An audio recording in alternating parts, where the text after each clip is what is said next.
Slendy, Ego, Slendy, hey. Hit it out the park. Hit it with a strike. From the national anthem to the bottom of the night. I'm in Slendy, Ego, Slendy, Ego, Slendy, Ego, Slendy, hey. You already know what's up. What's that? Another home run. But you know the job ain't done till we hold that trophy up. Hey. What's up, everybody? Welcome to episode 477 of the Talking Friars podcast and YouTube show. Ben Fadden with you here. It is September 26th, 2023, and the San Diego Padres, their players at least, continue to say some idiotic quotes out there. I mean, holy cow. We're going to get to Josh Hader and the things that he said. We're going to get to Blake Snell and his performance from Monday night. Could be his last start in a San Diego Padres uniform. We're going to get to what Manny said in the Padres clubhouse on Sunday, his last Petco Park media scrum of 2023. There was some stuff there. We're going to get to Dennis Lin talking about widespread speculation that Bob Melvin will either voluntarily leave or be fired after the season. There's a lot of thoughts there. We're going to get to Kevin Acee and him saying again that the Padres plan to lower the payroll in the offseason, get it to around $200 million. There's a lot to talk about here. So if you want to join the show, click that link that's pinned up at the top of the chat like Matt has done. So I'm going to get to Matt here in a little bit. If you want to make sure I get your comment or your question here on this Tuesday, you can use that super chat button. It supports the channel, makes it very easy for me to find your comment and your question. So I appreciate anyone that takes the time to do that.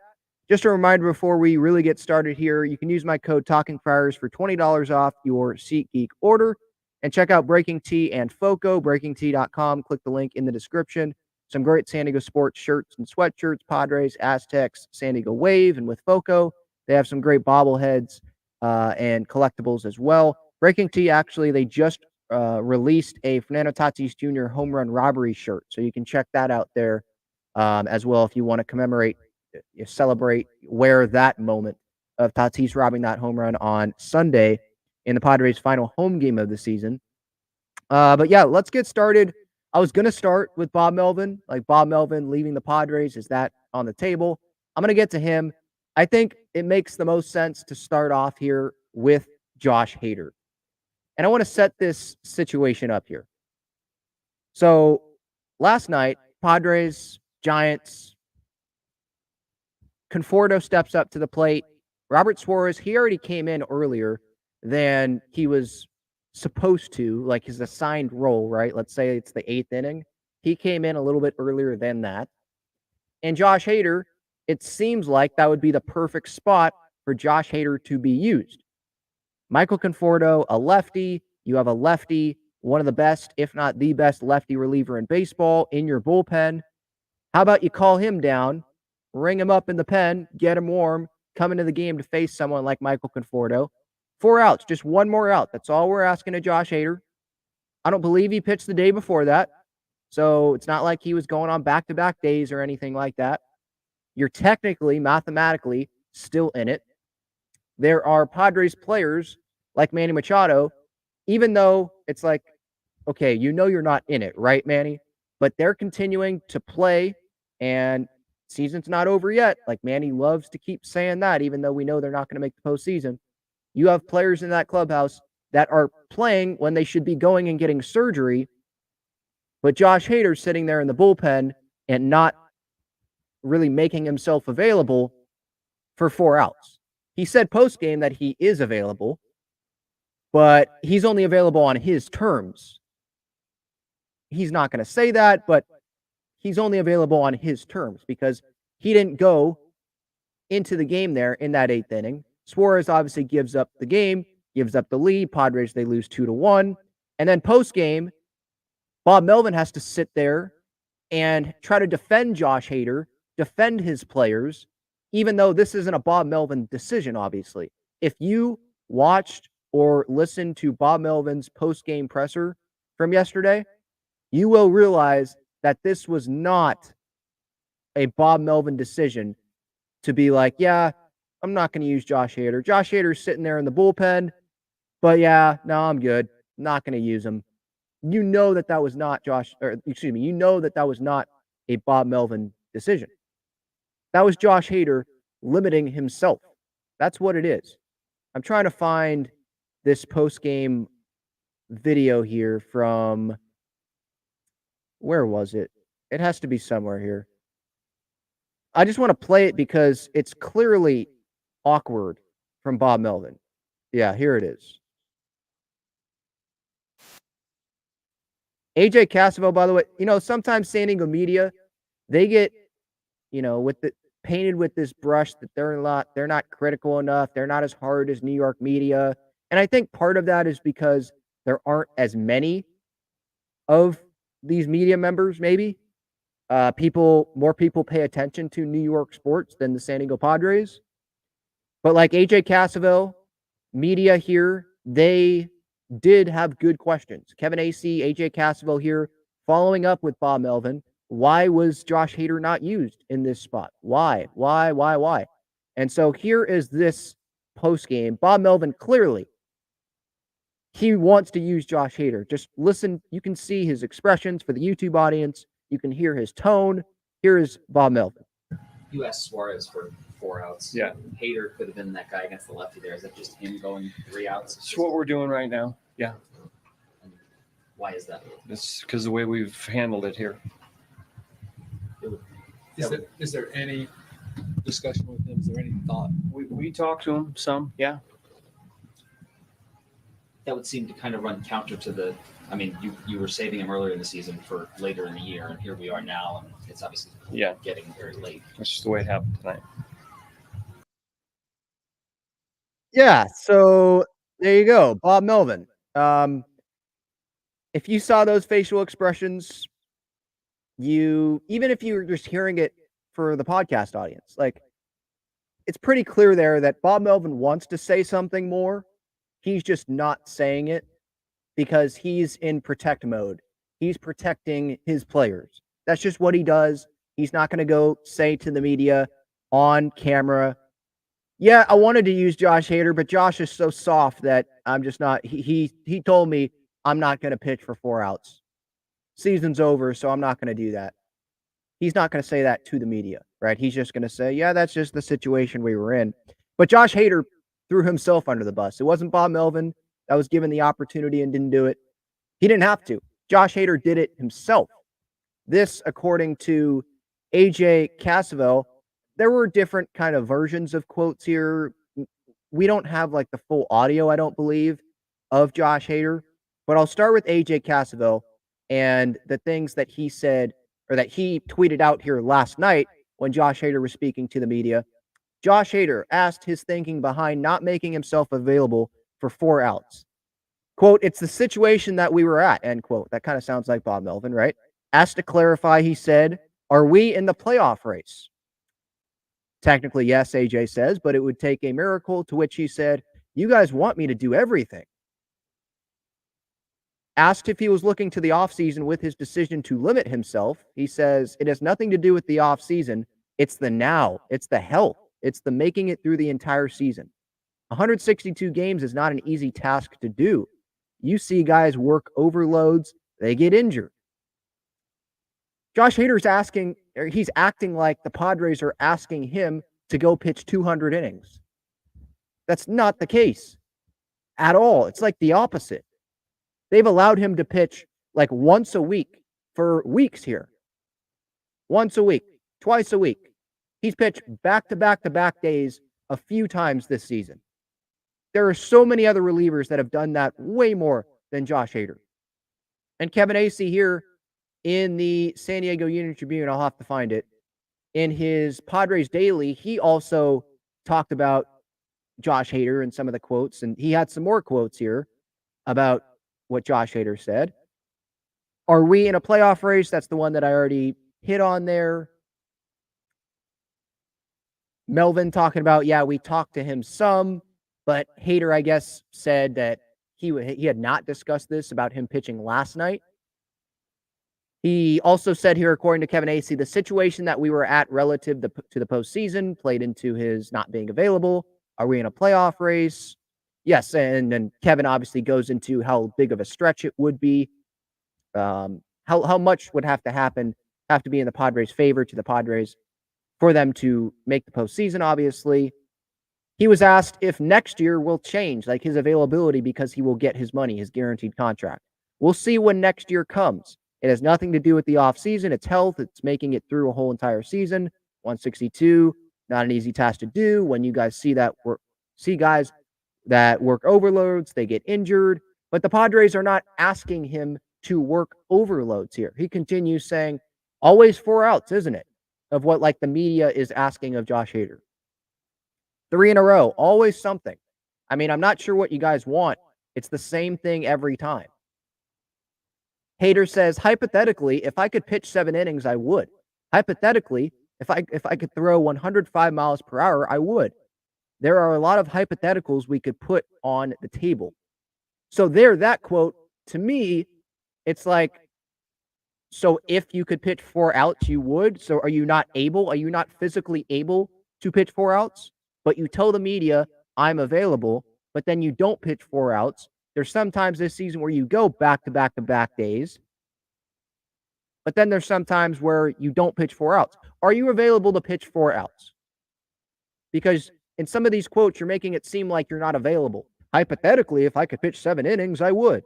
Hypothetically, if I could throw 105, I would. Hypothetically, he didn't say this, but so hypothetically, if you could pitch 4 outs, you would? Would you? Would you? And the quote about him, about the Padres postseason standing. Are we in the playoff race? It's the situation that we're at. Are we in the playoff race? You guys want me to do everything. No, Josh. We don't want you to do everything. We want you to just do your job. Bob Melvin is not asking you to do something that you're probably not capable of doing. He's not asking you to go be a starting pitcher. He's not asking you to pitch 3 innings out of the bullpen. He's asking you for 4 outs, or he wants you to do 4 outs. Give the Padres 4 outs, or pitch in the 8th inning. If you can't finish the 9th, okay, we'll deal with Ray Kerr or whoever. But just do your job. You're getting paid $14 million, more money than we will ever see in our lifetimes, right? And you're sitting there pretty much. This isn't Bob Melvin. Clearly, this is not Bob Melvin. This is Josh Hader sitting there giving the Padres what he is going to do, like telling the Padres what he is going to do. Who is the manager of this team? Who runs this team? Is it Josh Hader? Evidently, it is about his role. And that's what pisses me off. You don't trade him before the trade deadline when you could have gotten something back for him, and then you just waste him the rest of the year, or he wastes himself because he puts limits on when he can pitch and how many outs he can pitch. It's so annoying. It is so annoying. And some people might sound hypocritical because we say with Manny, it's like, Manny, just tell the truth.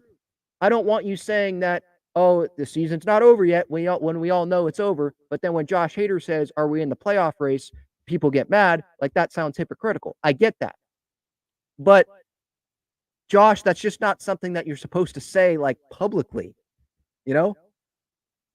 I think it's okay for people to get pissed off at Manny not being honest and just say, hey, just go get the surgery.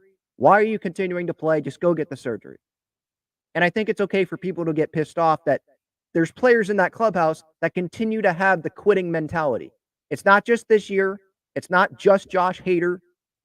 Manny Machado admitted it after the 2019 season about, pretty much giving up at the end of 2019. The Eric Hosmer stuff, right? It's not just this year. Sean Manaea last year. When he signs with the Giants, he admits, just wasn't in the best shape. Yeah, probably could have tried a little bit harder, essentially what he was saying. And he learned his lesson. Well, you were in the middle of a pennant race and you weren't working hard enough. Are you kidding me? Why is that happening to Padres players? Juan Soto earlier this season admitting about quitting when they get down in games. Xander Bogaerts had a quote a little bit earlier this season about that. Manny Machado just recently said that to the media. I think it was to Kevin Acee. He recently said, we didn't want it bad enough. Why? You didn't want it bad enough? Are you kidding me? You don't have a motivation? And then you got Josh Hader sitting here and saying, nope, essentially probably telling the Padres, yeah, 3 outs, 9th inning. That's when you use me. Are we in the playoff race? You guys want me to do everything. That's such a bad look. And that you're going into a free agency this offseason, Josh. Why in the world would you say that? This isn't just about the Padres, but for Josh Hader as well. Why in the world would you say that? Teams will use that against you. You thought you were stuff was being used against you in arbitration. People will use that against you in free agency. That you sat there on the San Diego Padres and were complaining about usage. And you were complaining to the media that the media wants you to pitch 4 outs every once in a while. I mean, dude, you're getting paid $14 million. So, yeah, I'm not going to miss that guy. I am not going to miss Josh Hader. Great talent when he's on the mound. When he is on the mound, amazing talent. But this, quitting mentality, this mentality of not being a team player. I mean, Blake Snell, I got pissed off when he was talking about his ERA, right? Earlier on, I forget if it was September or August, but he was talking about his ERA. Yeah, we'll get that checked. Even though I knew those errors shouldn't have been errors, or they should have been errors, and they weren't errors, and the ERA should have been lower than what it was. Those shouldn't have been earned runs towards Snell. I understood that, but that's not something that you say publicly, right? Josh Hader, you don't say this publicly. You don't complain about usage. Are we in the playoff race? It's the situation that we're at. That's why I'm not making myself available for 4 outs. You don't say that publicly because it's not like the entire team is saying, yeah, we're not in the playoff race. It's not like Manny went and got the surgery and everyone else is on the same page, yeah, we're not in the playoff race, whatever. No, you got Manny Machado, who's viewed as the leader of the clubhouse, still playing and still going out there. You got Juan Soto playing in every single game this season. You got Tatis continuing to play. You got guys that are playing hurt. But then you have guys like Josh Hader in the same clubhouse, admitting, yeah, pretty much, yep, season's over. I'm only pitching for 3 outs. I'm not making myself available for the 8th inning, even though it's clear that, yeah, you would be the better guy to pitch in that spot to help the team win than a tired Robert Suarez, who, by the way, was doing his best job of being a teammate, his best version of being a teammate by not just pitching the 8th inning, by coming in, I believe, in the 7th inning in last night's game. Just terrible look. And these quotes, I have a list of quotes by Padres players that I'm going to release at the end of this season. And it's just bad quote after bad quote after bad quote. You're telling me there's not someone in that organization that can sit the Padres players down and be like, do you realize the dumb stuff that you have said to the media here and how much of a bad look this has been? Do you realize what you're saying here? And I get pissed off at times when Manny's just saying the same old, keep playing baseball, right? But I'd rather have that than, I guess, players doing what Josh Hader did and what Juan Soto said. I mean, I like the honesty. I know I'm sounding hypocritical, I guess, right? I like the honesty from guys when they admit that they're quitting, but you shouldn't be doing that. That's the problem here. You should not be having that mindset, right? You should not be having that mindset.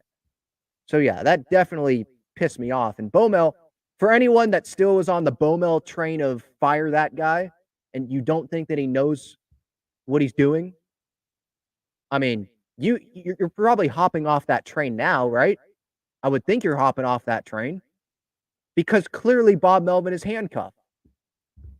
Clearly he's handcuffed. With Josh Hader, you got guys in spring training saying, yeah, I've told Bob, don't hit me in this spot in the order. Why? You already got your money. Why are you going to Bob Melvin and the Padres organization and saying, don't hit me in that spot? No, you're not the coach. Go do whatever the manager says. You already got your $200, $300 million. Hit wherever the heck he wants you to hit. It's just, oh my gosh. Can we be team players here? Please.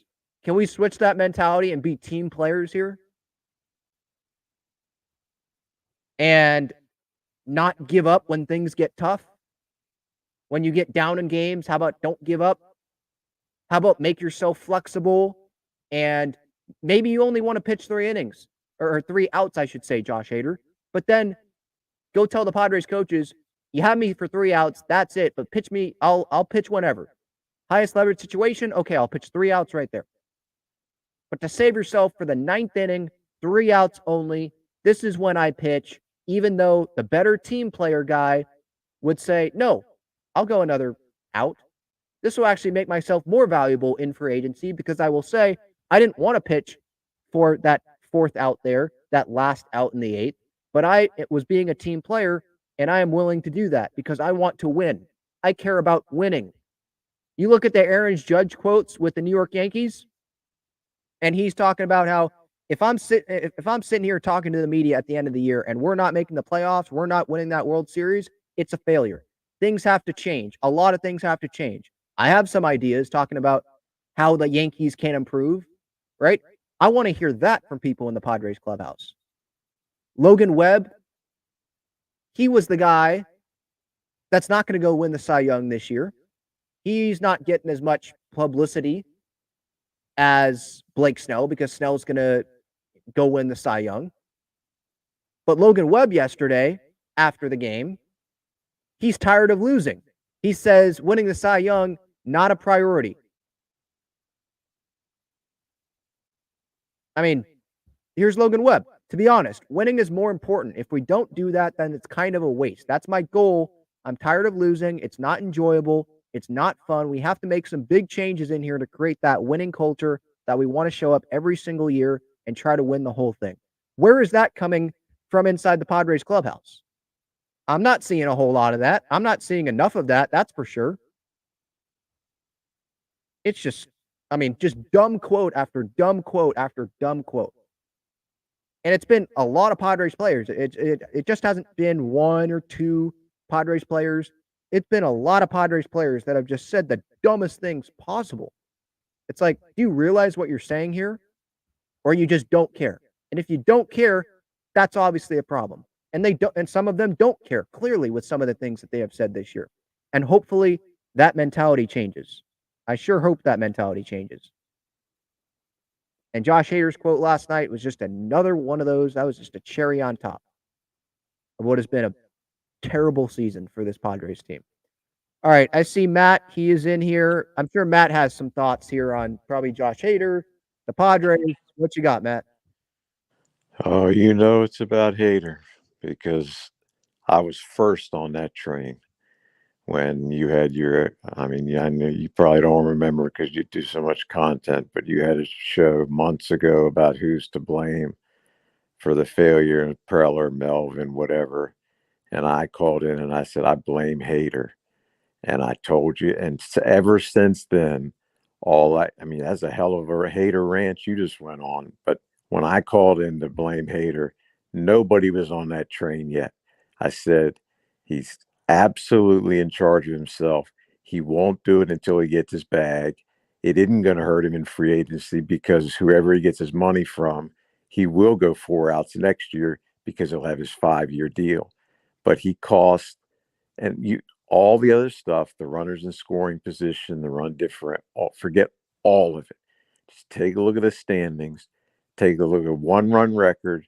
I think there's 23 losses there, and they're 0-12 in extra innings. So that's 35 losses. Now, some of the extra inning games were 1-run losses, but the last one wasn't because they lost 5-2, and I know of several that weren't. So that's probably 30 total losses of 1 run. And you're telling me that if this guy didn't pitch, if he pitched like Bautista of the Orioles, who I had said at the time they were overworking him, but it was working. You're telling me if that guy didn't get an extra out of those 30 losses, that the Padres couldn't have won 5 more games? Because I don't believe that. And I believe if you flip just 5 games off their shit record now, they'd be like a half a game out and be right there. And that's just winning 5 out of 30 by using Hader. He cost the team this season. I don't care about all these stupid articles about Manny.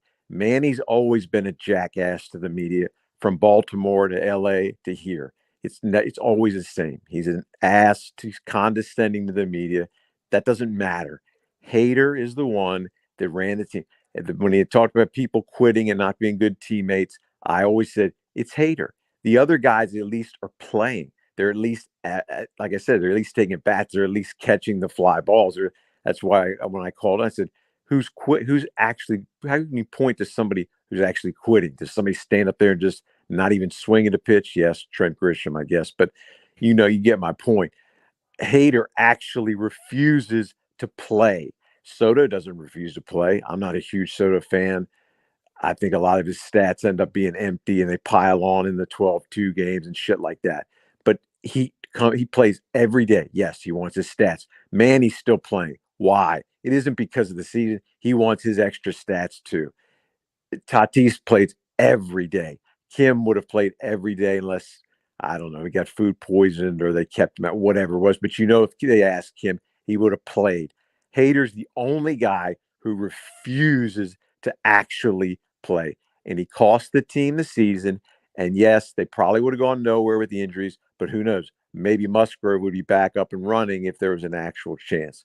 So I blamed Hader months ago before anyone even mentioned Hader. And now on all the shows, including yours, every time I tune in, it's how much everybody hates Hader. I was first on that bus. So unlike Manny's bandwagon, I got room for unlike that, I got room for everybody that hates this guy because I was actually a fan, but I turned on him because I could see he's only out for his bag.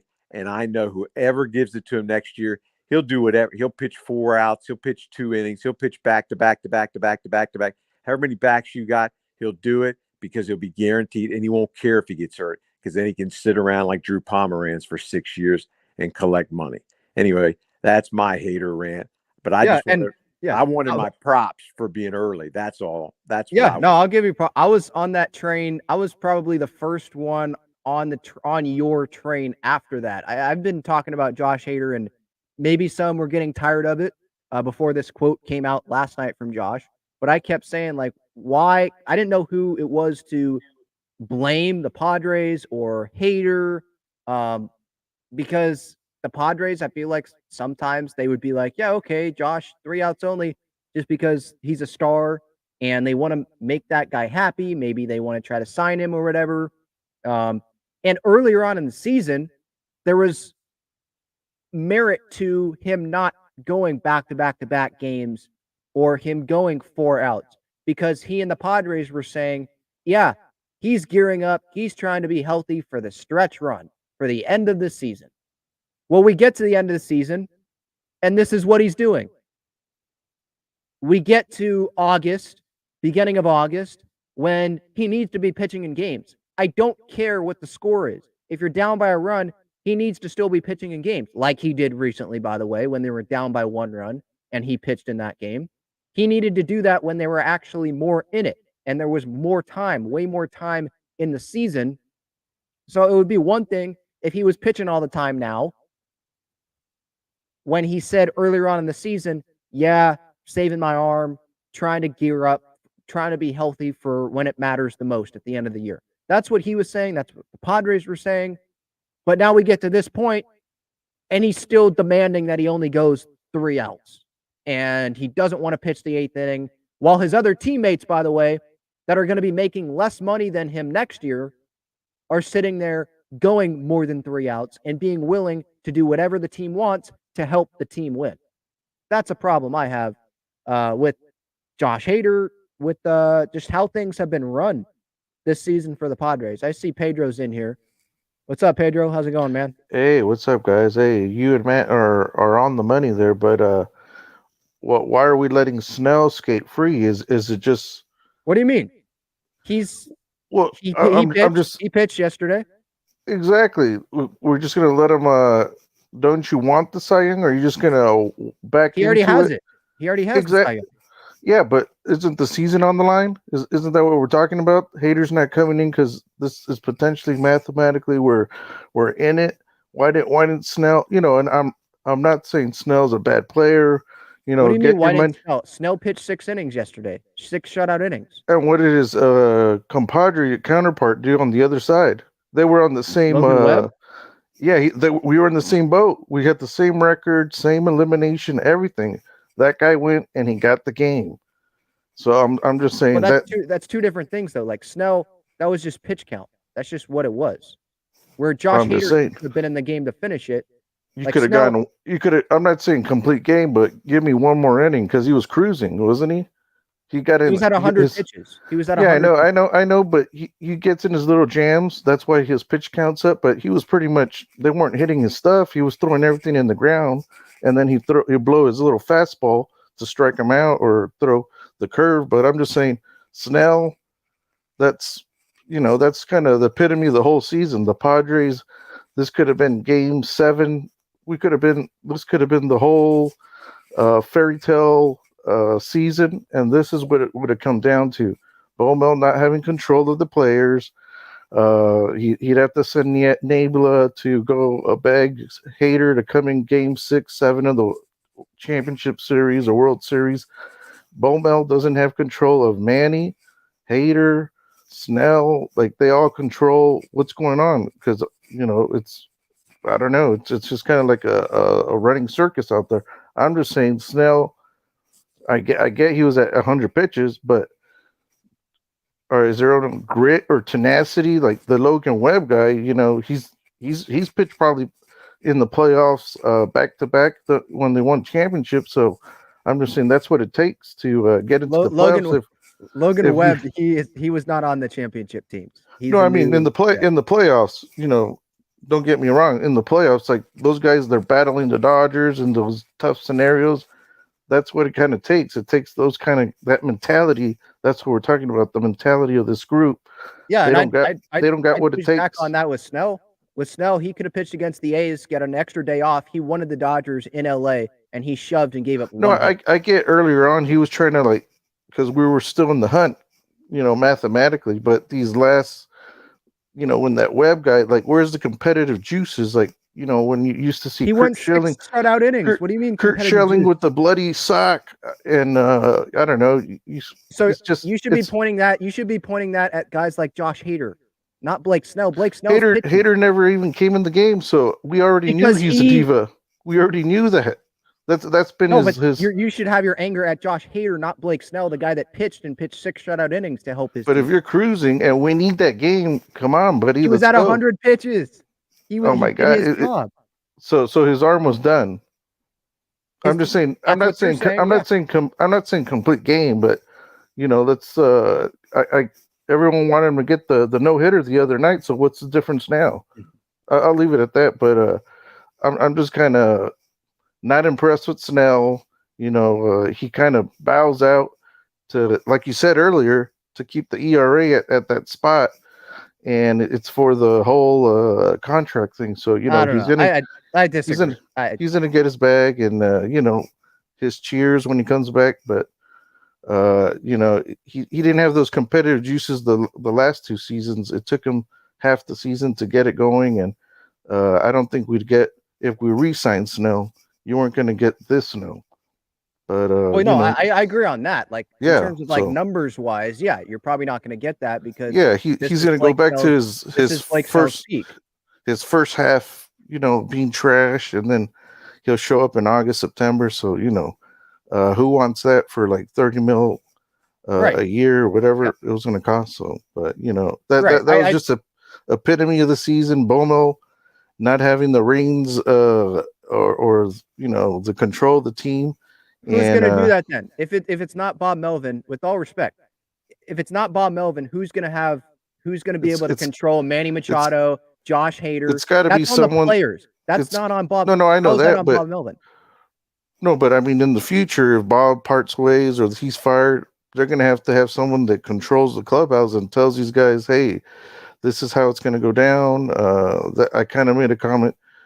Maybe he should have put his foot down in the WBC and say, "Come on, guys, this is it. This is kind of like Jordan's last championship. Let's kind of, that little documentary they did. This is it. You got Snell in his prime, Darvish, Musgrove.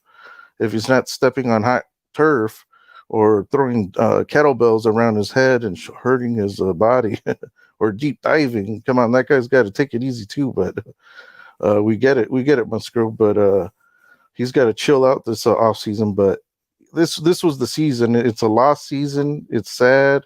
It's and I guess Bob Melvin's a scapegoat for, I didn't want it to be that way, but it's obvious that that's kind of who they're going to pin it on. And well, okay, but you're saying you don't want Bob Melvin to be the scapegoat, but then you're saying that he doesn't have control. no, of he's going to be the Padres scapegoat. players. Like, I didn't like Bob Melvin the whole season because you could see it from the beginning. Okay, but he didn't then have control. He's going to be the scapegoat. Yeah, it's obvious. You're saying, but if you say he's going to be the scapegoat, that means you think that he shouldn't. The Preller's going to stay, and they'll probably try because of the whole Seidler situation. He's kind of his health is not 100%. So I don't know. Maybe that's kind of for things to come with the Grutner little where he kind of went on the flagship and kind of threw him under the bus. But we'll see. I'm whatever it takes to get a championship, even if they have to trade some of these guys like Soto to get some pitching back. He's good, but you got to do what you got to do to get the chip, I guess, for the city. Yeah, we'll see what happens. Thanks, Pedro. Appreciate it. Yeah. Yeah, I mean, I love Padre fans coming on. So if you want to come on the show, click that link that's pinned up at the top of the chat. Obviously, I might disagree with you on some things, but we'll agree on some other things as well. I will talk about the Juan Soto thing and the payroll here in a little bit. Touching on Blake Snell, his ERA is now 1.20 after last night's outing. Or excuse me, his ERA is not 1.20. He has a 1.20 ERA in that 23 game span. The last person to do that was Bob Gibson, long time ago with the Cardinals. So he is on one heck of a run. His ERA leads baseball among qualified starting pitchers. He's just been dominant this season. I mean, he started out not dominant, and it kind of looked like the same old Blake Snell. But when you look at the total sample size this season, he has been dominant. 234 punch-outs, 180 innings, 32 starts, 2.25 ERA. I mean, I'll take that every year, but I just don't think that that's going to happen every year. And he's 31? I don't want to give that guy $180, $200 million coming off of his peak season. The Padres have already done that a lot with other guys. And I love the Don and Mud Blake Snell interviews. I love when Blake Snell's on. Like, it was freaking entertaining to watch that guy pitch yesterday for sure.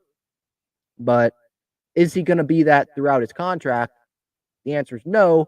You look at the Padres' money situation, and I'm like, yeah, probably just doesn't fit. I mean, the Darvish money, you could have given that to Blake Snell, but obviously that's looking in hindsight.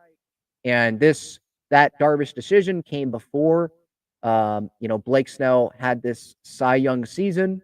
If the Padres knew he was going to have this Cy Young season, would they have given Darvish the money?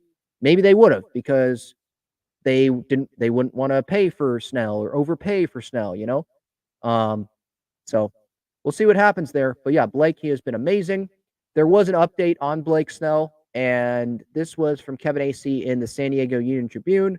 Blake Snell is going to be talking with the Padres and Scott Boras before deciding on if he makes his final start against the White Sox. Snell says, we'll figure it out in the next couple of days. Right now, though, I'm really happy with how I finished the season so far. And some might not like that because it's like, oh, he's not going to finish out the season. Oh, he's just looking out for himself and the Cy Young and all that. But I differentiate him and Josh Hader. Yes, I was mad still at Snell about the ERA stuff, him bringing that up with the media. Like, yeah, we're going to check with the scorekeeper about that. Yeah, I didn't like that. But he wasn't hiding from the Dodgers. He made this start when he probably could have shut it down. And they're probably going to be mathematically eliminated when that next start comes around. So it's not like we're going to be able to sit here and say, well, the Padres, they're not mathematically eliminated. Why is he not making this start? No. I mean, we can say that about Josh Hader, right? About what happened last night, what happened earlier this season. No, Blake Snell, if you look at his outings down the stretch here when the Padres were still in it, I mean, if we start at early August, right after the trade deadline, 5 innings. Okay, not his best outing. But then after that, every single outing after that, he's gone at least 6 innings. I mean, if you have a solid bullpen, that's definitely doing his job there, especially for the Blake Snell standards that we have had. Going into this season, his first halves, 6 innings, 2 runs on August 11th. Then 6 innings, 2 runs, 6 innings, 3 runs, 7 innings, no runs, 6 innings, no runs, 6 innings, 2 runs, 6 innings, no runs, 7 innings, no runs, 6 innings, no runs. I mean, what more do you want from this guy, right? So he's continued to pitch. He's continued to do his job. It doesn't seem like he is the one that's like saying, nope, I am not going 7 innings. I am not, no more than 5 innings or anything like that. Like Josh Hader is saying, only 3 outs, 9th inning. Like it seems like he's telling the Padres, right? He's been doing his job.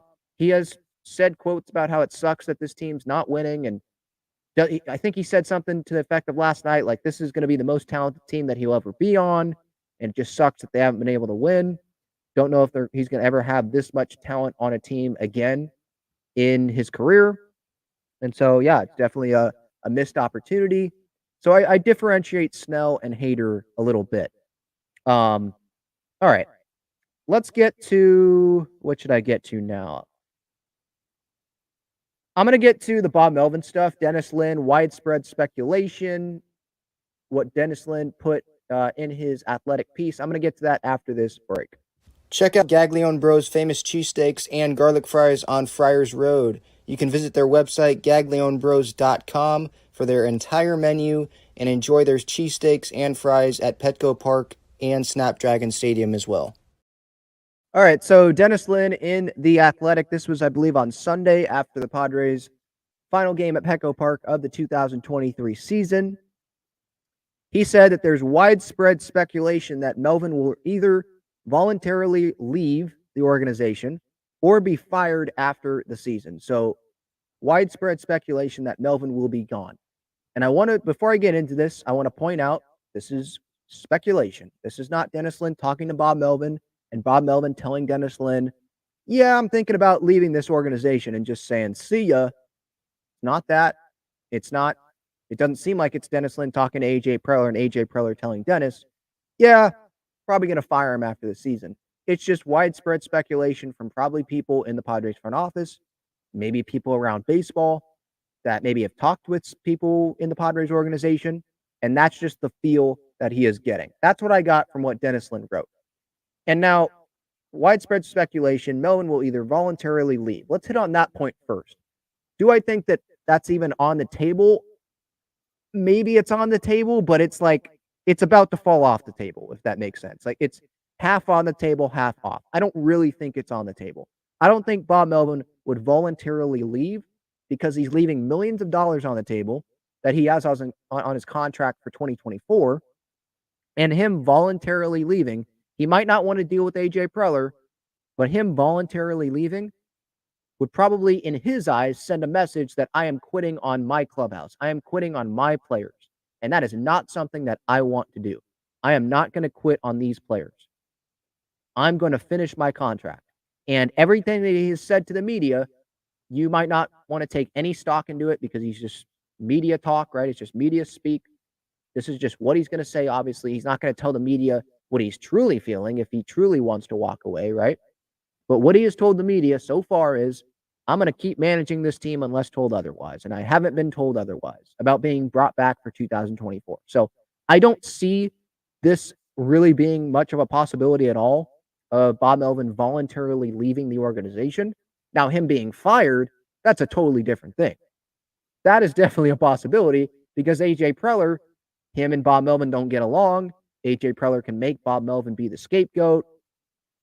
Or even if he's not trying to make Bob Melvin the scapegoat, he's just saying, I need someone that I can communicate better with, and we need someone on the same page. Peter, you believe in me, so please let me hire someone that believes in what I am thinking here. We're not on the same page, so I need to bring Ryan Flaherty back to be the manager, and we'll be on the same page. Let this happen. If it doesn't work, then you can let me go. Now, Preller's not going to say that, but that's probably what Seidler's going to think. If I let you hire Ryan Flaherty and have him be promoted to be the manager, this is another manager. In my opinion, I don't think that AJ should be even allowed to hire another manager. If I'm Peter Seidler, And AJ comes to my office, or I know Peter, he's not in the office right now, but he comes to me, FaceTime, call, whatever, text, whatever. And he tells me, I want to fire Bob Melvin. I believe this is the right move for the organization. We're not on the same page. It's just not going to work next year. I believe we need to go in a different direction. If I was Peter Seidler, I would say, okay, you're fired too. That's simple.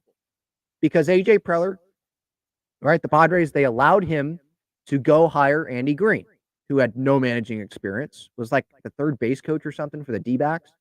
Yeah, we're going to hire him. Let him hire Jace Tingler, who had like no managing Major League Baseball experience, comes to the press conference and says, I've been managing games in my mind. There's the 2021 athletic piece about Tingler losing the clubhouse and reports about that and not much respect for Jace Tingler and all that, right? So he gets fired. He allows him to hire Bob Melvin, which obviously I would allow my president of baseball ops, my GM, to hire Bob Melvin because he's an experienced manager, one of the more respected managers in baseball. But then you're going to let him hire another manager? Like, if Bob Melvin didn't work, if your AJ Preller guys didn't work, AJ, Tingler, and Andy Green, your best buddies, they didn't work. The most experienced guy on the market, we didn't even know that this guy was available. But you bring in Bob Melvin, one of the more respected managers in baseball. Any combination of manager hasn't worked with AJ Preller under control here, right? As control of the controller of this team, this organization, right? At what point does Peter Seidler sit there and be like, this is on the guy that's been here the entire time, AJ Preller? And I just don't know if he's going to do that. So AJ, yeah, Bob being fired here, that's definitely more of a possibility in my mind than Bob Melvin voluntarily leaving. Now, Kevin Acee did write in the San Diego Union Tribune this week, I believe it was earlier this week. He wrote in the San Diego Union Tribune about how it hasn't been finalized yet. I saw this article and I was kind of reading in between the lines a little bit, and it's like, okay, maybe AJ Preller, there is a chance that he ends up being gone.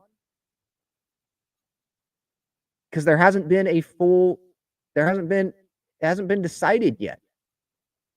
Kevin says here, the people making decisions regarding the team's baseball personnel, both who is acquired and how they are used, could be different than those who have been doing so. That reality looms large over the next week or so. Whatever happens with AJ Preller, Bob Melvin, the approach to revamping the roster this offseason will be altered, according to several sources familiar with the Padres' plans. But who is making these decisions have not been actually decided yet. So that got my mind thinking, like, okay, so is there a little bit of a shot here? There's a little bit of an opening for AJ not to be the president of baseball operations, to not be the general manager here moving forward? I think maybe. So we'll see. I don't think that it feels like Peter Seidler will stick with AJ Preller, especially with what he's going through with his health and all that. Like, all he probably wants right now is stability. But why would he want instability with the manager spot again? You know, maybe these two work it out in the offseason and Preller and Melvin stay together and they do it one more year. And it's like, yeah, this is the last dance. Like, we know we're not getting along. We're going to do it for one more year, because I know from AJ's perspective, maybe he tells Bob, hey, I know that you only have one more year on your contract. The players respect you. We might not get along totally well, but I'm going to give you one more year because you deserve that. The players want you to have this at least one more year. At least that's what it seems like. And then Bob can be like, yeah, I have one more year under this contract. I'm a respected manager. My players respect me. I might not get along with you, but you brought me in here to come win a World Series. You brought me in here for 3 years. So let me do my job. Let me get this final season, and then I'll be done. Regardless of what happens, we'll move our separate ways. I'll be done. But give me one more season. You got to give me that chance. Give Juan Soto that chance here with the Padres to start the season. Give me that chance, and we'll see what happens. maybe they do that. But, I mean, one player in that athletic piece by Dennis Lin last week and Ken Rosenthal described the relationship as unfixable. So I don't know if that's actually going to happen. But, yeah, widespread speculation that Melvin will either voluntarily leave or be fired after the season. I think him being fired is much more of a possibility than him voluntarily leaving. Fernando Tatis Jr., Manny Machado, Xander Bogaerts, Juan Soto, Joe Musgrove, Yu Darvish, a roster with those players on it. That's going to be a pretty dang good roster on paper probably going into next season as well. And he'll have a probably good shot on paper of winning the World Series. I don't think he's going to walk away from that and walk away from millions of dollars that is on his contract. Because if he walks away, the Padres don't pay him that money. If he gets fired, the Padres have to pay him that money, right? So the Padres might want him to walk away if the Padres don't want Bob Melvin for 2024. But if I'm Bob Melvin, I'm not walking away. I'm making the Padres fire me so I can collect that check, right? All right, so that is the Bob Melvin stuff there. Manny Machado, that's another topic I wanted to hit on. Don't worry, I will get to the chat. I'm going to get to the super chats, any super chats that are there. Please keep having them come on in. You'll be first in line when I go to the chat. I just want to give my thoughts. I have a bunch of topics that I'm giving my thoughts on. If you want to join the show, you can join the show. Click that link that's pinned up at the top of the chat. I'm definitely going to get to the chat. Not forgetting about you guys. Trust me.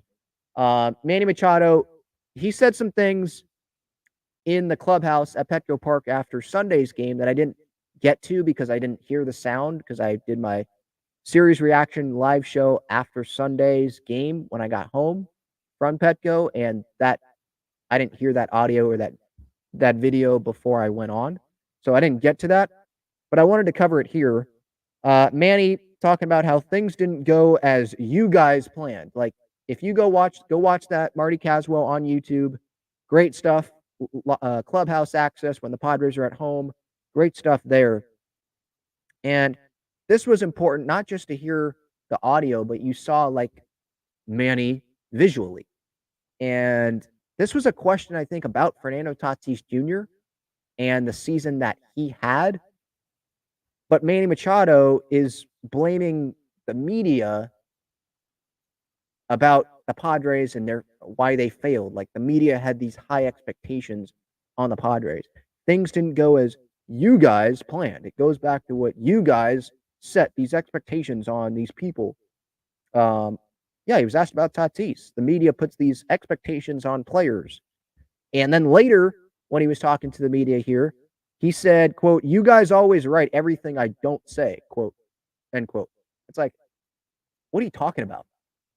I'm sure people that were there, Kevin Acee, AJ Cassavell, Dennis Lin, Marty Caswell, people that were there during that media scrum were probably thinking to themselves or looking at each other like, what is this dude talking about? We write things.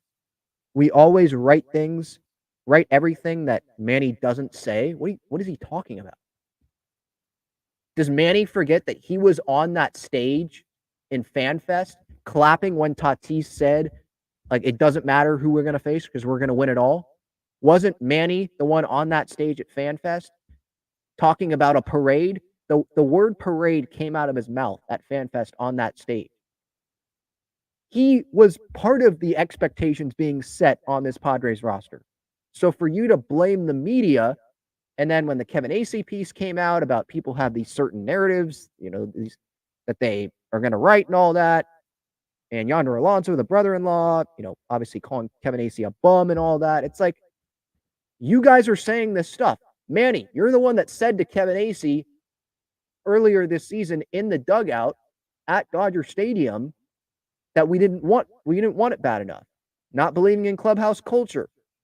And I believe at some point in this conversation here, this media scrum on Sunday, he talked about not meeting expectations.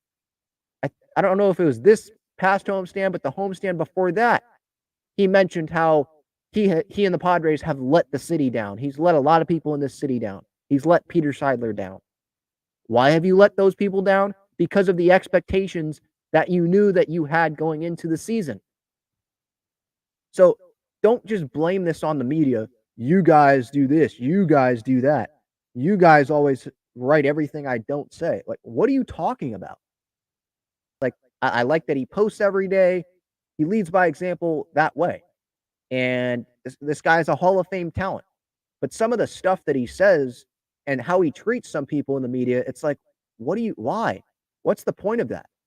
And I guess this is just how Manny has been in his career. And it's not just Kevin Acee. I mean, he did this to, I believe, Marty Caswell earlier this season, talking about an injury. It's like some days he's in a really good mood and some days he's not, and then he goes at the media. It's like, you guys had high expectations for you, or at least you should have had high expectations for yourself.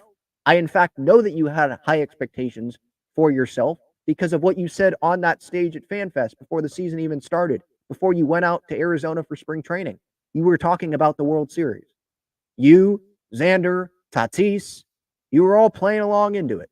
So you guys had the expectations too. So how about just say, we didn't play well enough, we let this city down, and just leave it at that. He has said that at some points this year, so I want to give him credit for that.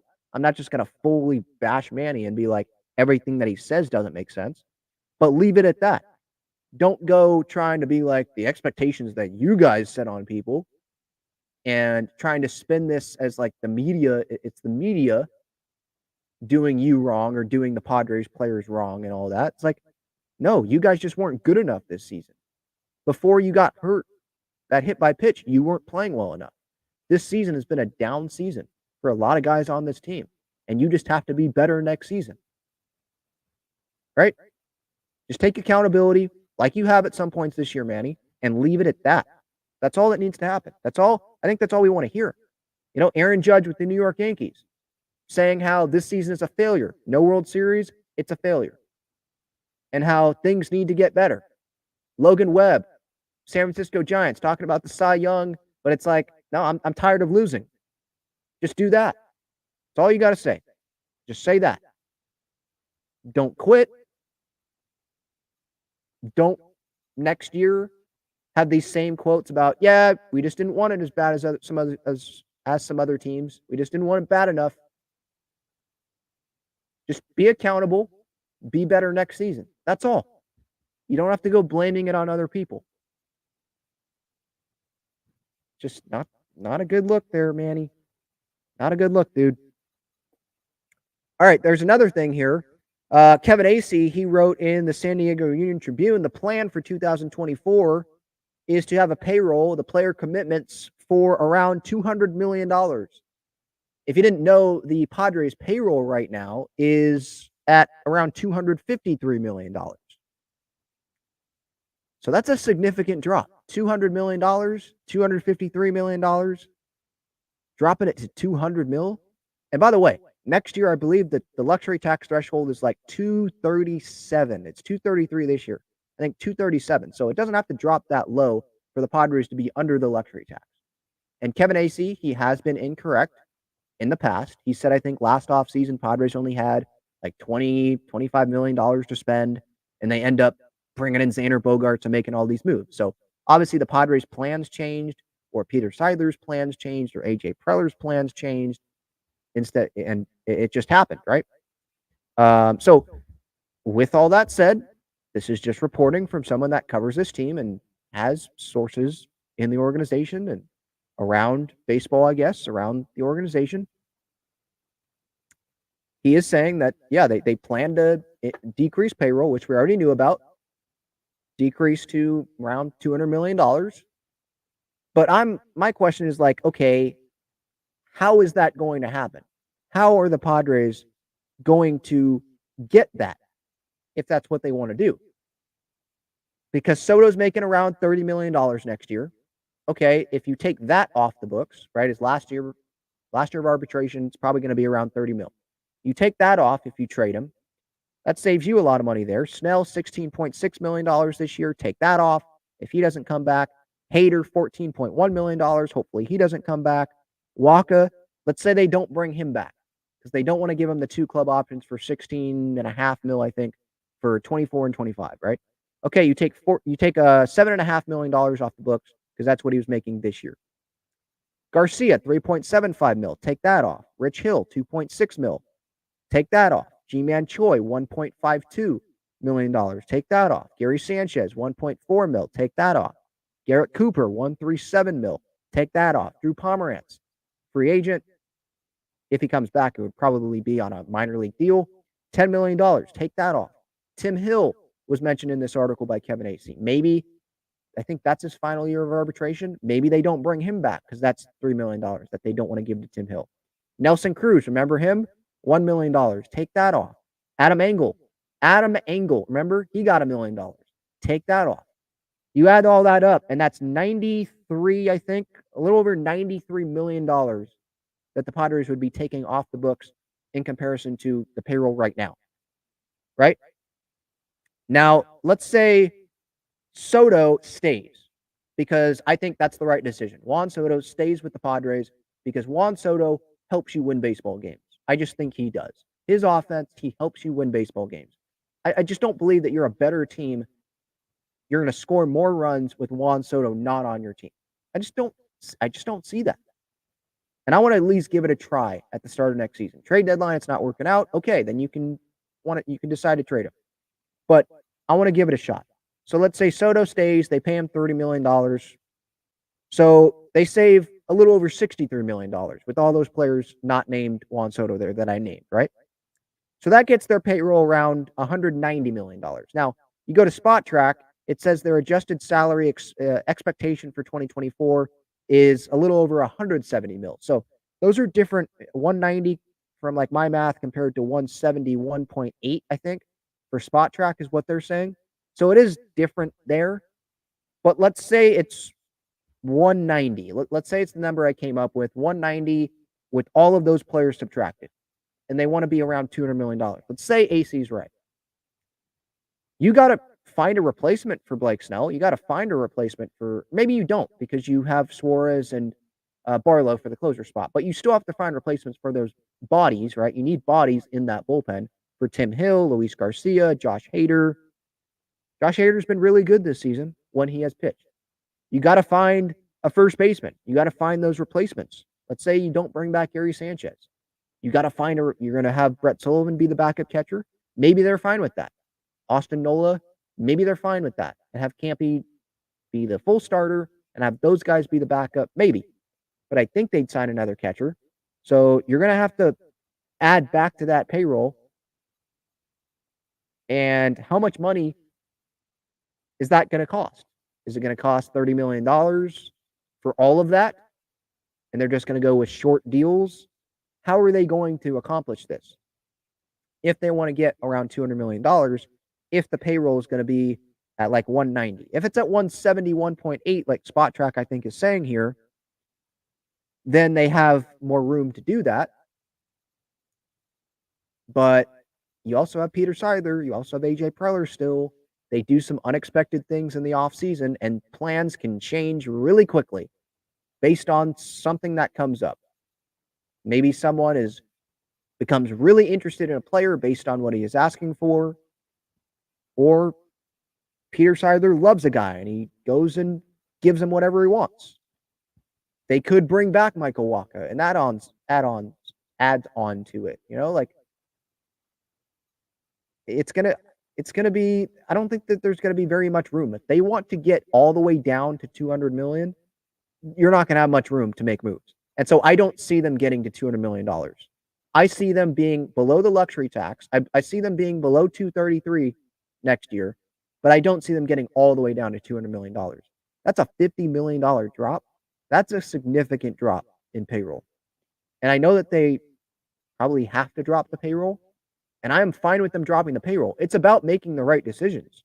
As one of the front office people told Kevin Acee in this piece that he wrote the other day, it's about making the right decisions. It's not about just giving the most money to all these players. It's about making the right decisions, bringing the right players in, as the Tampa Bay Rays would tell you, as the New York Mets would tell you, right? Because they didn't make the postseason with even a bigger payroll than the Padres this year, as the Yankees would tell you, right? They're a top 3 payroll team. I think they were ahead of the Padres. They're not making the postseason this year. It's about making the right decision. So if they win, I don't really care where the payroll's at. But if you have a higher payroll, usually you have a better chance at winning. And just that big of a decrease in the payroll, I just don't see that happening. because you have to. They're going to try to win in 2024. It's not like they're going to just have these guys walk and have AAA guys come up and fill those spots. I don't see that happening. It'll happen for some of the spots, but not for all of them. For the starting rotation, how are you going to fill that out? Because your top prospects, those guys are probably a couple years away. Your top pitching prospects. They're not going to just go be a starting pitcher right out of the gate next year, right? And save you a bunch of money, making less than $1 million on their rookie deal. It's going to cost you a lot of money, probably, for that rotation. Because next year, you have, let's say they bring back Nick Martinez, okay? So you have Nick, you have Joe, you have Darvish, maybe you have Lugo even. Okay, but what are you going to do with that fifth spot? You're just going to be okay with having it be a roster battle in spring training between Pedro Avila and Matt Waldron? You're going to be fine with that?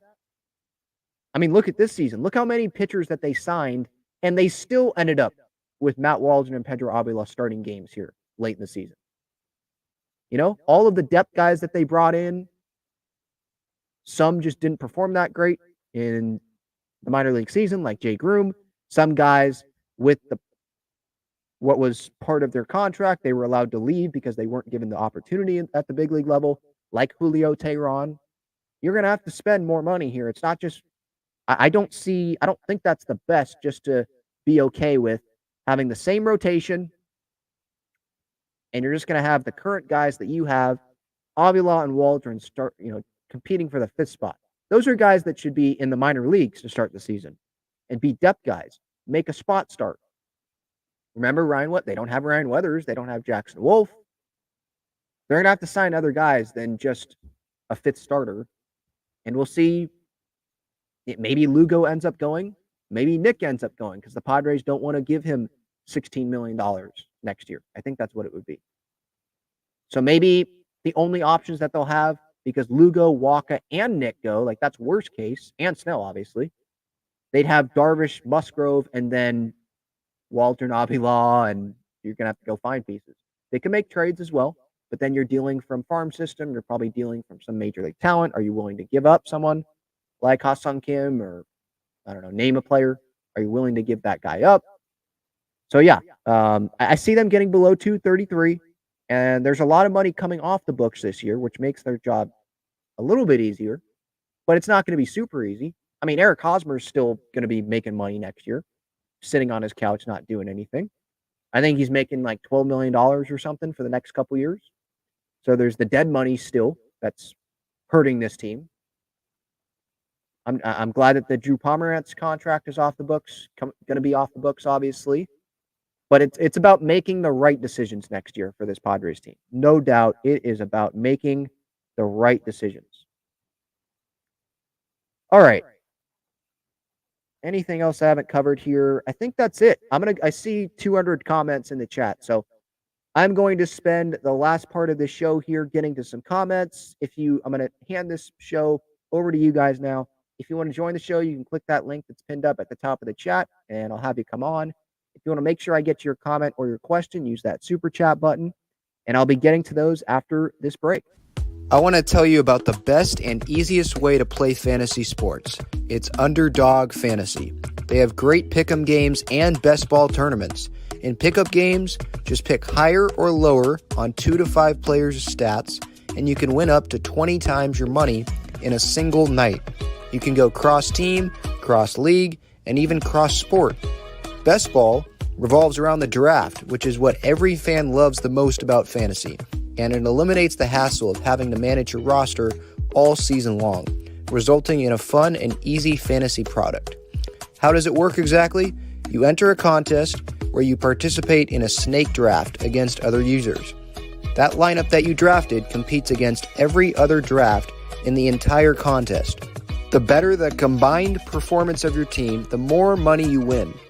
After your lineup is all played, Underdog will take the best performing players and automatically set them as your starting lineup. That's it. No waivers, no trades, no worrying about who to start or sit. After you complete your draft, your part is done.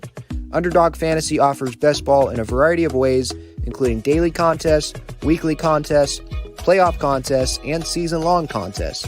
You can either enter into these and compete against thousands of other entrants for huge prizes, or if you'd like, you can enter into a private draft with friends and family to compete for a smaller prize pool. Underdog keeps it super simple with their easy-to-use website and mobile apps. Sign up now by clicking the link in the description or by using the promo code TALKINGFRIARS, and you'll double your first deposit up to $100 in bonus cash when you make your first deposit of $10 or more. So if you deposit $100, you get $100 free. If you deposit $10, you get $10 free. All right, back to the chat here. I see Pedro. He has the super chat here. So front of the line. Thank you so much, Pedro.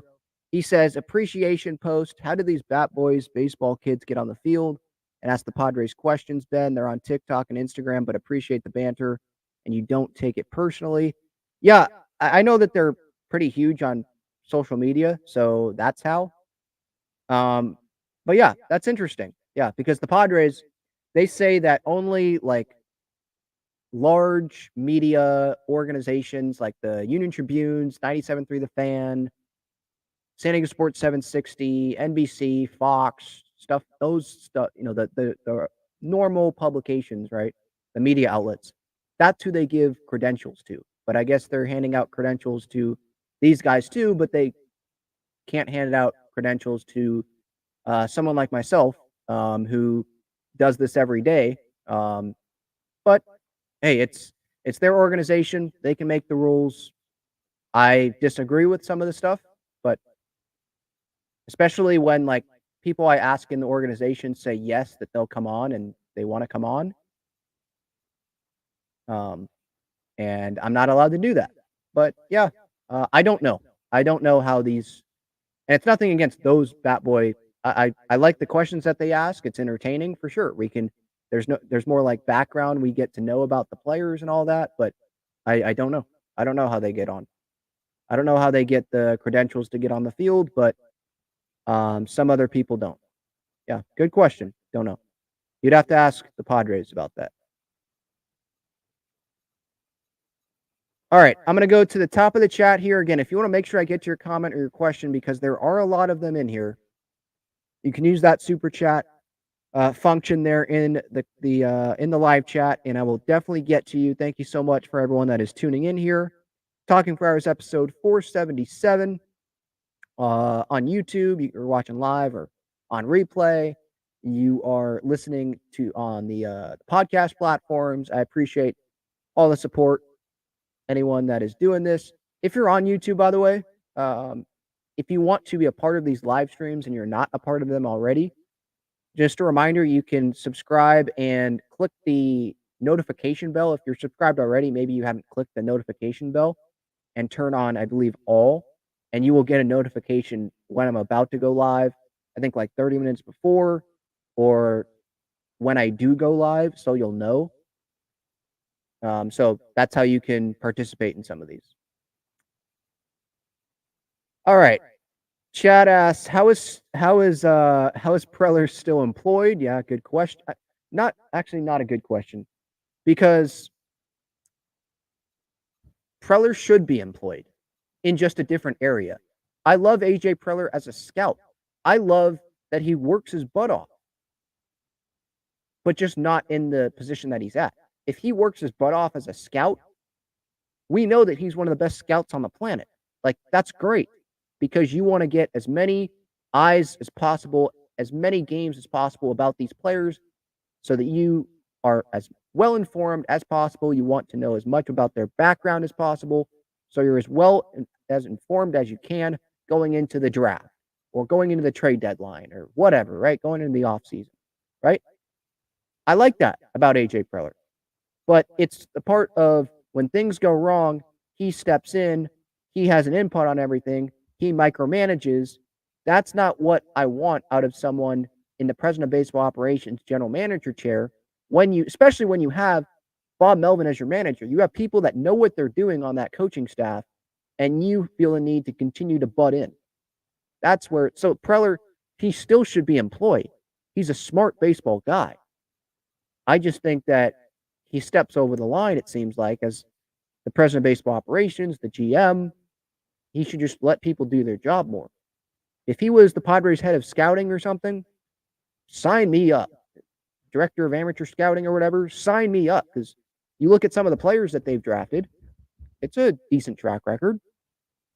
They're now on other teams, like performing really well, but it seems like he made the right draft pick at the time. That's not what he's bad at. There's just other things where it's like someone else should be in that chair, you know? But I get your point, Chad. How is Preller still employed as like the president of baseball ops, the GM?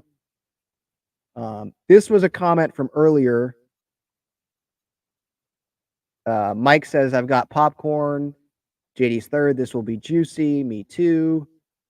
Has a cake because they knew that I was going to go on that Josh Hader rant probably.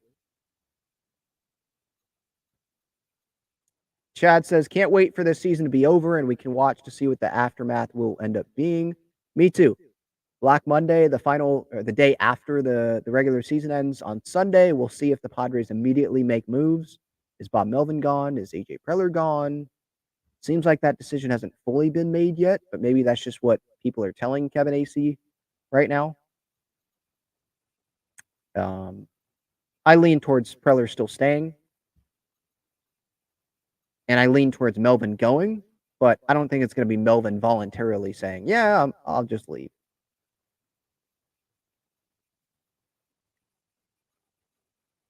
All right, continuing to go through the chat here.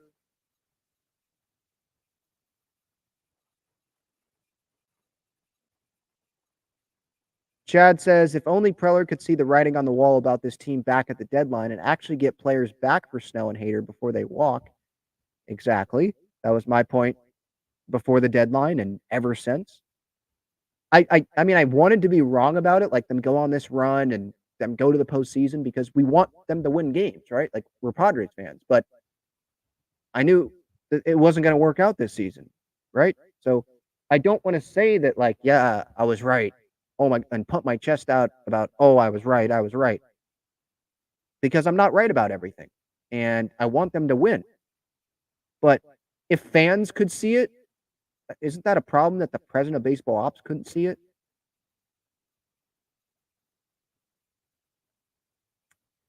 Dino's 5150 says if Suarez did his job, wouldn't be a problem. So if he got out of that inning. But here's the thing. He pitched in the 7th inning, right? Didn't he pitch coming in the 7th inning? If he had an inning like Josh Hader did, it was the 8th inning.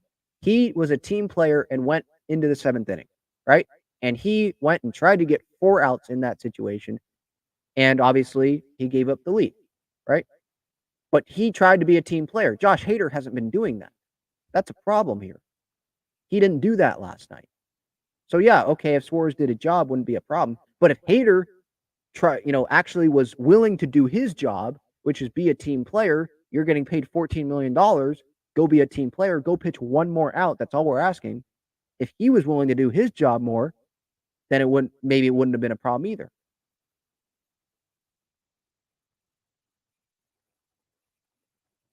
Johnny says, not every closer throws 4 outs, but the great ones have. They sure have.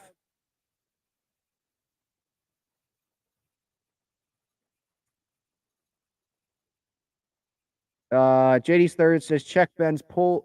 He's feisty today. I was pissed off. Yeah. Just this season has pissed me off for sure. Just like it's pissed off a lot of Padres fans.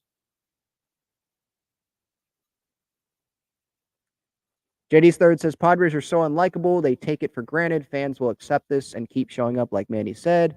And I'm afraid he's right. I don't think fans are accepting this. Maybe some fans are accepting it. Padres fans are pissed off about it. But a lot of these Padres fans have season tickets. So they already have given their money over to the Padres. And we're just fans of the team. Like, regardless of what is happening, we're fans of the team, right? Like, that's just how it is. We've grown up as fans of the team, a lot of us. So we're not accepting it. We're just fans of the team. We're pissed off. We're still going to go to some of the games. Season ticket holders still going to go to the games because the money has already been forked over to the Padres. You know? And going to the games, that's just what we do. I don't think a bunch of Padres fans are just accepting it and being fine with these guys quitting. No.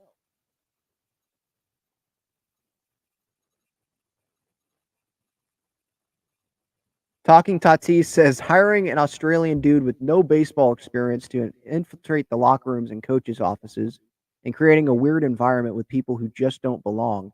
Preller is odd. Yes, that was.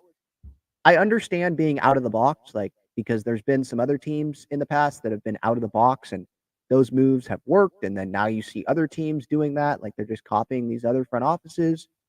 So I get that. But it hasn't worked for 6 years. 6 years. You have players in that clubhouse that are uncomfortable. They don't know what his job is. I mean, those are red flags. It's not like this is the first year of it and they're just experimenting with it.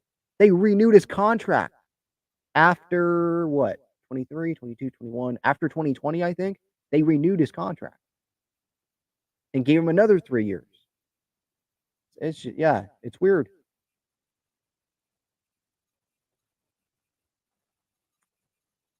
Yeah.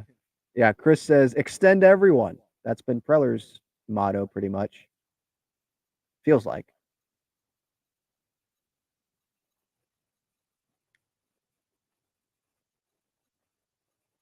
Continuing to go through the chat here. Yeah, part of chat talks about Logan Webb has a 4-pitch inning. I think Pedro came on earlier in the show about why Blake Snell, why didn't he go longer in this outing while Logan Webb went long? Well, it was different. Like Blake Snell was at 100 pitches. Yeah, he averages 20 pitches an inning, it feels like. Feels like sometimes 60 pitches an inning, especially like first half of seasons when he has struggled. He walks guys. Logan Webb has the fast innings. You know, Padres swinging early in counts, being aggressive. Tatis is really aggressive, obviously, and Logan Webb's going to take advantage of that. That's how he works deep into games. And if he faces a team that doesn't swing, he's probably not going to go throw a complete game.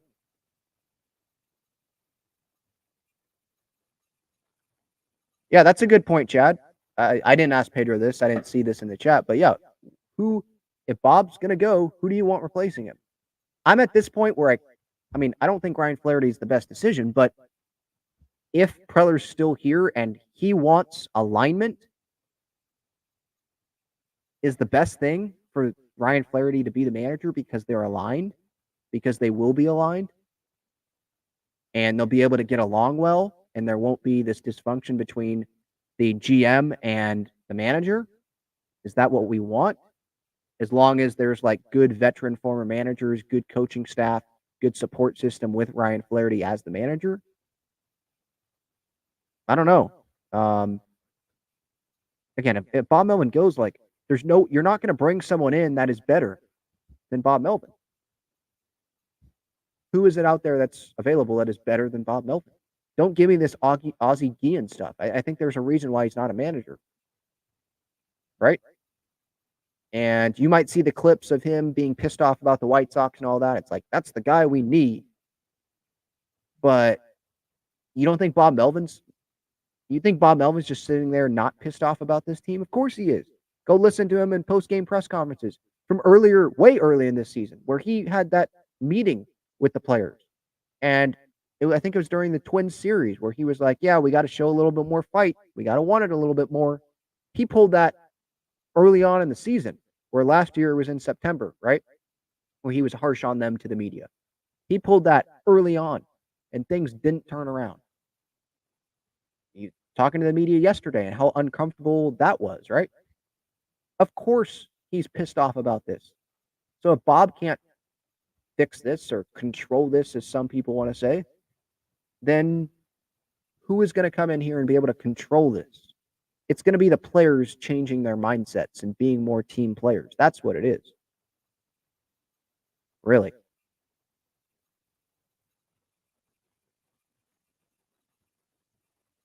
All right. Continuing to see here in the chat, a lot of obviously people talking with each other in the chat while I was probably going on my rants today.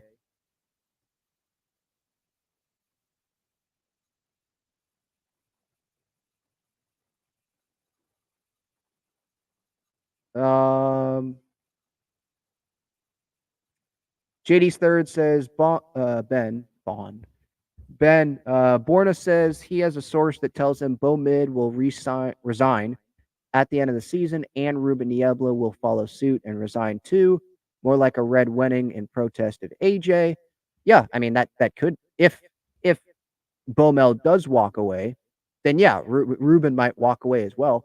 There will be other organizations that will want Ruben Niebla, and I think Ruben Niebla is by Bob Melvin's side for sure, because he's with Bob. He knows way more about Bob Melvin behind the scenes than we do. So yeah, I wouldn't be surprised if Bob Melvin does walk away. Maybe Ruben walks away as well. But again, I don't see, and no, I'm not here to disrespect Borna and any source that he might have. Like, okay, I'm not in that. I just give my opinion, my thoughts. If he's in that, he's in that. Whatever. Okay. I'm not here to trash that. I just don't think that Bo Mel would be that guy to walk away, because I think he would be like, okay, I'm giving up on my players here. I have 1 year left on the contract. I'm walking away from millions of dollars, and I'm giving up on these players. That's not who I think Bob Melvin is. So I don't think he would walk away. That's my viewpoint on it.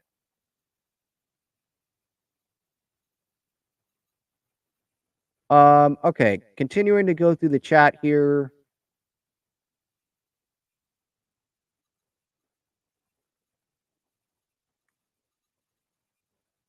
Johnny says, Ben, Soto is on a $23 million contract for 2024. No, but I think that's before arbitration. Maybe, I don't know where you're seeing that. Maybe Spot Track puts like a number on there. But in arbitration, he's probably going to get around $30 million.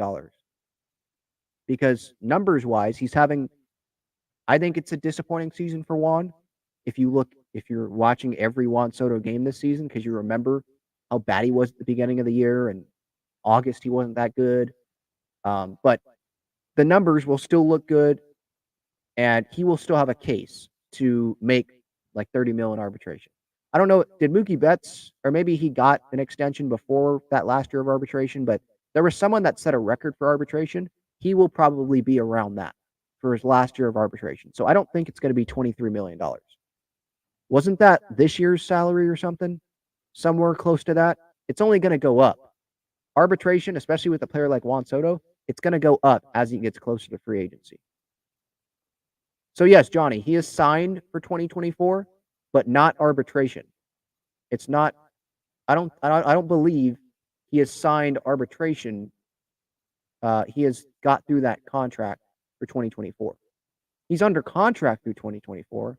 I understand that, but they haven't gone through arbitration yet. And AJ usually doesn't go through arbitration. See, $23 million, I'm seeing that under the 2023 salary. In arbitration, that's only going to go up. If you look at Juan Soto's contract right now on Spot Track for 2024, there's no dollar value there for Juan Soto. It just says ARB 4. ARB 3, 23 mil. That was this year. And 2024, age 25 season, ARB 4, there's no salary listed there. And then 2025, UFA, unrestricted free agent. So there's no, it has not been decided how much he's making next year. And I believe it's probably around $30 million, which is a lot for one guy.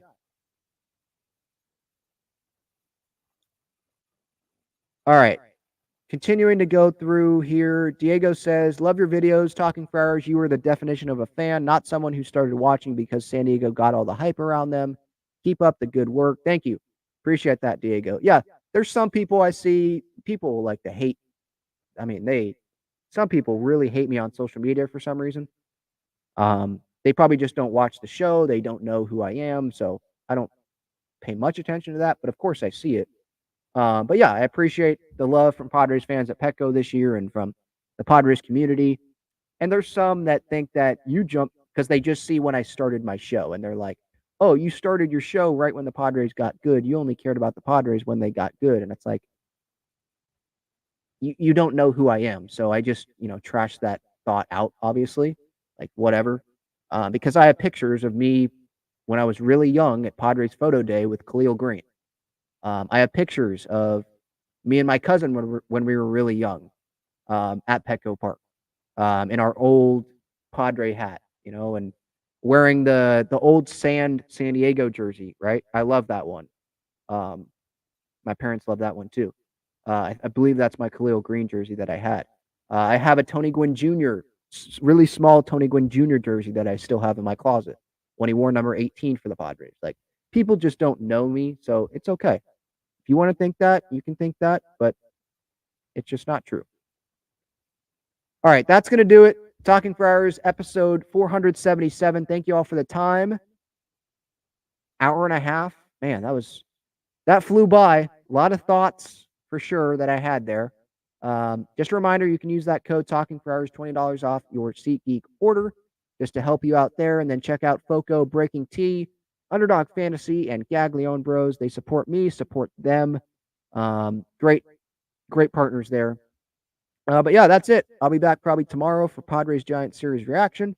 And as always, some people say they're there every day, but this season I've taken pride in being there every day.